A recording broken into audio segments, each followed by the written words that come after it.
کہ جس میں پوچھا یہ گیا کہ دودھ اگر ابالتے ہوئے فرش پر گر جائے تو اس کے کیا نقصانات ہیں۔ یہاں آپ کے ساتھ ایک ایسا واقعہ شیئر کرتے ہیں جو حضرت امام علی رضی اللہ تعالی عنہ کے ساتھ منسوب کیا گیا ہے۔ کہا جاتا ہے کہ دربار خلافت میں حضرت علی کے پاس ایک خاتون آئی اور ہاتھ جوڑ کر عرض کرنے لگی کہ یا علی، ہمارے گھر میں جھگڑے بہت رہتے ہیں، ہر طرف تنگ دستی کا راج ہے، کوئی کسی سے محبت نہیں کرتا اور کوئی کسی کی خاطر اثار نہیں کرتا، ایسا کیوں ہے؟ اس عورت کا یہ سوال کرنا تھا کہ حضرت علی، جنہیں باب العلم کہا گیا یعنی شہر علم کا دروازہ کہا گیا ہے حدیث میں، فوراً معاملے کی تہ میں پہنچ گئے۔ یہ حضرت علی ہی کی شان تھی کہ چند لمحوں میں انہوں نے وجہ اور حقیقت کا سراغ پا لیا۔ انہوں نے کہا کہ اے خاتون، مجھے تم یہ بتاؤ کہ جب اپنے گھر میں اللہ کا فراہم کیا گیا رزق استعمال کرتے ہو تو کیا اس میں سے کچھ ضائع بھی ہوتا ہے؟ اس عورت نے جواب دیا کہ یا علی، جب میں اپنے گھر میں دودھ ابالتی ہوں تو وہ تھوڑا ابل کر زمین پر گر جاتا ہے۔ حضرت علی مسکرائے اور جواب دیا کہ اے عورت، جب اللہ کا دیا گیا رزق پامال ہوتا ہے یعنی پیروں میں آتا ہے، اس کی توہین ہوتی ہے تو اس گھر سے رزق اٹھ جاتا ہے، بے برکتی آ جاتی ہے۔ چنانچہ جب تنگ دستی اور غربت آتی ہے تو تمہارے گھر میں لڑائیاں جھگڑے ہوتے ہیں اور پھر بے سکونی اور بے برکتی آتی ہے۔ تم اللہ کے دیے گئے رزق کی حرمت بحال کرو اور ضمانت لے لو کہ تمہارے گھر میں برکت اور سکون اور رحمت واپس لوٹ آئیں گی اور سب کے دلوں میں اللہ تعالیٰ محبت ڈال دے گا اور اللہ تعالیٰ تمہارے گھر میں رزق کی فراوانی عطا کرے گا۔ خواتین و حضرات، بظاہر یہ بڑی معمول کی بات لگتی ہے۔ ہم اکثر اپنے گھروں میں دیکھتے ہیں کہ مائیں بہنیں چولہے پر دودھ ابالنے کے لیے رکھ دیتی ہیں اور پھر وہ دودھ چولہے کی تیز آگ پر ابلتا رہتا ہے اور وہ اپنی بے خیالی بے دھیانی میں اس کو بھول جاتی ہیں اور اللہ کا نور، اللہ کا دیا گیا یہ رزق ضائع ہوتا رہتا ہے۔ یہاں اگر چند ذہنوں میں کچھ تشکیک، کچھ سوالات ابھرتے ہیں تو ان کے لیے ہم ابن ماجہ کی ایک حدیث شیئر کر دیتے ہیں کہ حضرت عائشہ صدیقہ رضی اللہ تعالی عنہا فرماتی ہیں کہ تاجدار عرب و عجم حضرت محمد مصطفیٰ صلی اللہ علیہ وآلہ وسلم گھر میں تشریف لائے اور روٹی کا ایک ٹکڑا زمین پر پڑا ہوا دیکھا۔ آپ نے اس کو اٹھایا، صاف کیا اور کھا لیا۔ حضور مکرم صلی اللہ علیہ وسلم نے حضرت عائشہ صدیقہ کو فرمایا کہ اچھی چیز کا احترام کیا کرو، رزق جب کسی سے بھاگتا ہے تو لوٹ کر نہیں آتا۔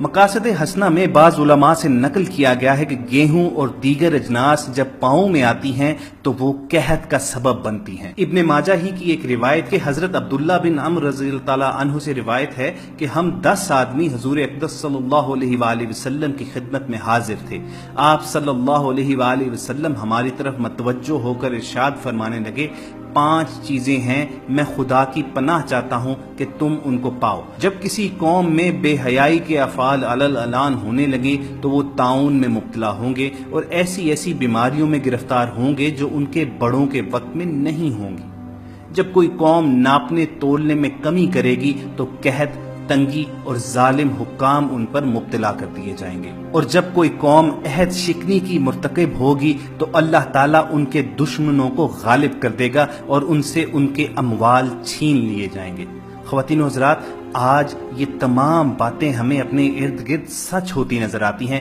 بحیثیت قوم بدقسمتی سے ہمارے اندر یہ تمام چیزیں سرایت کر چکی ہیں۔ ہم اللہ تعالیٰ کے رزق کو پامال کرتے ہیں، ہم کم تولتے ہیں، ہم جھوٹ بولتے ہیں، ہم عہد شکنی کرتے ہیں۔ چنانچہ ہم دیکھتے ہیں کہ ہمارے اوپر اللہ تعالیٰ کے عذاب مختلف صورتوں میں نازل ہوتے ہیں، طرح طرح کی بیماریاں، نت نئے علام اور غم ہم پر نازل ہوتے ہیں، اور ایسی بیماریاں جن کے ہم نے کبھی نام بھی نہیں سنے ہوتے۔ چنانچہ ہم دیکھتے ہیں کہ رسول اللہ صلی اللہ علیہ وآلہ وسلم کے فرمان کے مطابق ہمارے اوپر بدعنوان اور ظالم حکمران مسلط کر دیے گئے ہیں، اور چونکہ یہ امت عہد شکنی بھی کرتی ہے تو رسول اللہ کا فرمان یوں سچ ہوتا نظر آتا ہے کہ آج 1.5 ارب ہوتے ہوئے بھی تمام مسلمان دنیا میں رسوا ہیں، تمام مسلمان دنیا میں مغلوب ہیں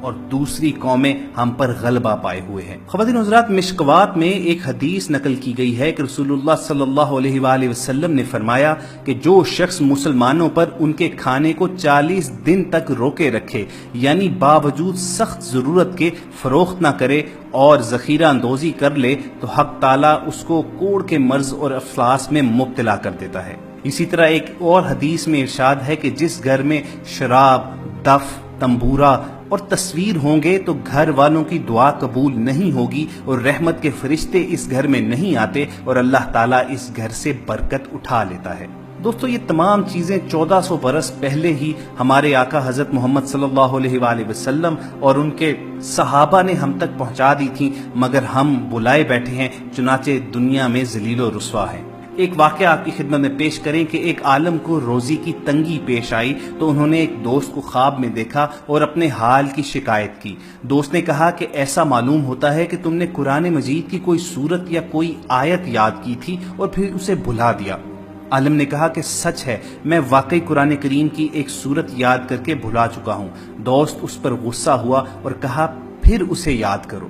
عالم نے ویسا ہی کیا اور روزی کی تنگی جاتی رہی۔ سامعین، یہ تمام باتیں آپ تک پہنچانے کا صرف اور صرف ایک مقصد ہے کہ آج کل رزق کی ناقدری اور بے حرمتی امیر غریب سب کے گھروں میں عام ہے۔ نہ صرف شادی بیاہ میں بے دردی سے کھانا ضائع کیا جاتا ہے، بلکہ کچن میں بھی خواتین برتن دھوتے وقت سالن، چاول اور روٹی کے اجزاء کو پانی میں بہا کر نالی کی نظر کر دیتے ہیں۔ جانتے بوجھتے ہوئے بھی ہم اللہ کے رزق کی توہین کرتے ہیں اور چنانچہ رزق کی تنگی کے اسباب ہم پر نازل ہوتے ہیں۔ اکثر خواتین کو یہ کہتے ہوئے سنا گیا ہے کہ ان کے خاوند یا بچے ایک وقت کا بنا ہوا سالن دوسرے وقت نہیں کھاتے، اور بڑے فخر کے ساتھ یہ بیان کیا جاتا ہے کہ وہ کھانا کوڑے کے ڈبے میں پھینک دیتے ہیں۔ گھر کے کوڑا کرکٹ میں روٹی اور دیگر نعمتوں کو بغیر اس اللہ سے ڈرے پھینک دیا جاتا ہے اور اس کو سٹیٹس سمبل جانا جاتا ہے۔ ہم ایسا کرتے ہوئے ان معصوم بچوں کو کیوں بھول جاتے ہیں جو پیٹ کا دوزخ بھرنے کے لیے غلاظت کے ڈھیروں سے گلا سڑا پھل اور سبزیاں اکٹھی کرتے ہیں؟ ان سفید پوش لوگوں کو کیوں بھول جاتے ہیں جو ایک وقت کا کھانا اپنے معصوم بچوں کو دے پاتے ہیں اور دوسرے وقت محتاج اور لاچار ہوتے ہیں؟ اکثر بیبیاں بڑے شوق سے بڑے فخر کے ساتھ یہ بیان کرتی ہیں کہ اگلے دن کا بچا ہوا کھانا اگر رکھوں تو میرے میاں ٹرے اٹھا کر دور پھینک دیتے ہیں۔ اگر ایسا ہی ہے تو کیوں نہ اپنی ضرورت کے تحت روز کھانا تیار کیا جائے اور جو اضافی کھانا ہو وہ ضرورت مندوں میں بانٹ دیا جائے۔ روٹی کے چکر میں انسان کہاں سے کہاں نکل جاتا ہے، اپنا وطن چھوڑ دیتا ہے، دوسرے ممالک میں جا کر مزدوری اور محنت کرتا ہے، تب جا کر لقمے نصیب ہوتے ہیں، اور جن کو اللہ تعالیٰ وافر مقدار میں رزق عطا کرتا ہے وہ کیسے بے دھیانی میں اس رزق کی توہین کرتے ہیں۔ اللہ تعالیٰ سے دعا ہے کہ ہم سب کو ہدایت اور توفیق نصیب فرمائے کہ ہم اس کے عطا کیے گئے رزق کو ضائع نہ کریں، اس کے عطا کیے گئے رزق کی توہین اور بے حرمتی نہ کریں، اور اضافی رزق میں دوسروں کو بھی شریک کریں اور اللہ اور اس کے رسول کی خوشنودی حاصل کریں۔ تو